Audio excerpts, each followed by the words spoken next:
Assalamualaikum warahmatullahi wabarakatuh. Perkenalkan, nama saya Nurul Fajriya Kania Rahma, jurusan Hubungan Internasional semester 6, Universitas Muhammadiyah Yogyakarta. Di sini saya akan menjelaskan faktor-faktor kegagalan Liga Arab dalam upaya menangani konflik Yaman. Bahwasanya kita ketahui, Liga Arab merupakan organisasi regional yang berada di kawasan Timur Tengah.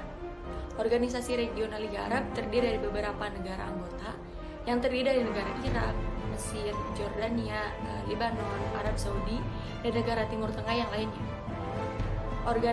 Organisasi regional Liga Arab memiliki tujuan yaitu menguatkan hubungan antara negara-negara anggota dan juga mengkoordinasi kebijakan untuk mencapai kerjasama dan juga melindungi kemerdekaan dan juga kedaulatan, serta mengutamakan urusan dan kepentingan negara. Dalam perkembangannya, terjadi beberapa isu permasalahan yang terjadi di negara-negara Arab dan ini membuat organisasi Liga Arab ini mengambil peran untuk mendorong agar isu-isu permasalahan ini dapat teratasi dengan jalan perdamaian dan stabilitas kawasan Timur Tengah tetap terjaga.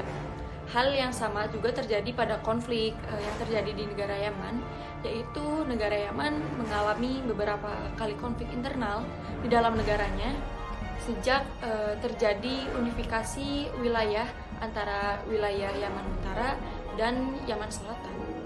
Konflik terbesar yang terjadi di Yaman ini menjadi sorotan dunia internasional, adalah konflik yang terjadi sejak tahun 2015 dan belum mencapai titik temu kesepakatan untuk perdamaian.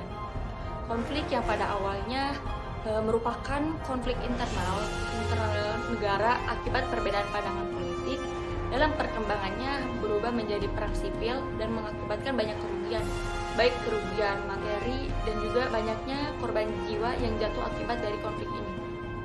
Konflik Yaman ini awal munculnya karena adanya konflik politik antara pemerintah Yaman Ali Muhammad Saleh dan juga para pendukungnya dan para pemberontak pemerintah yang kemudian beraliansi dengan kelompok Houthi. Pergantian kekuasaan dari Abdurrahman Saleh kepada Abdurrahman Mansur Hadi menyatakan tidak serta-merta menghentikan gesekan-gesekan politik dan juga konflik yang terjadi di masyarakat Yaman. Konflik ini adalah konflik Yaman yang terus-menerus meningkat hingga menyebabkan instabilitas keamanan di wilayah Yaman. Arab Saudi melihat konflik internal Yaman yang tidak kunjung selesai dan juga semakin meningkat tensi ketegangannya sebagai suatu ancaman terhadap stabilitas keamanan di kawasan Timur Tengah.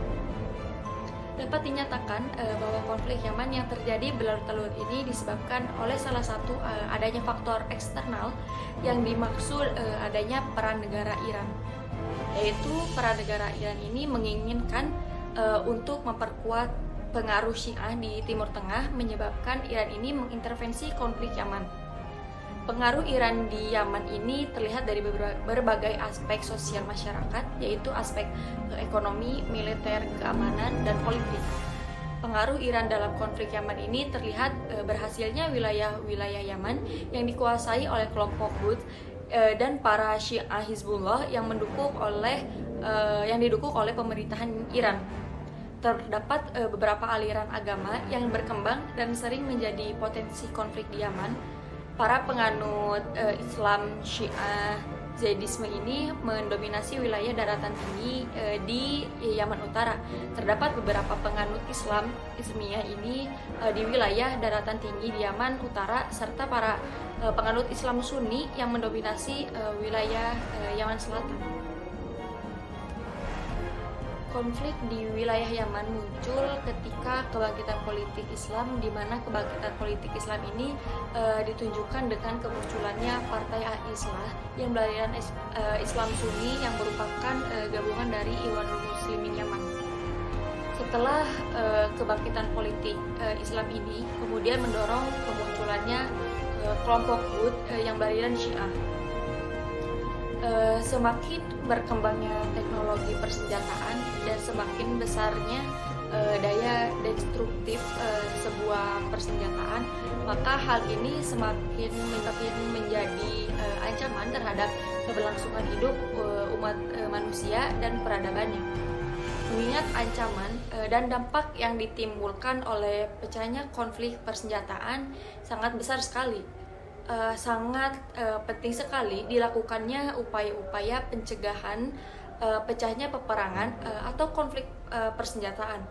Salah satu upaya penting yang harus dilakukan dan akan terjadi peperangan adalah dilakukannya upaya-upaya perundingan dan diplomasi menemukan sebuah resolusi konflik yang bisa mencegah dan menghentikan peperangan Resolusi konflik dapat dijadikan sebagai upaya untuk menyelesaikan suatu konflik atau sengketa melalui cara soft power, baik dengan mediasi, negosiasi, diplomasi, atau melalui arbitrasi. Terdapat dua cara mekanisme dalam menyelesaikan sengketa, yakni menyelesaikan sengketa secara damai atau sengketa dengan paksaan atau juga dengan kekerasan. Yang pertama, penyelesaian sengketa secara damai ini bisa dengan cara mediasi, negosiasi, dan juga arbitrasi.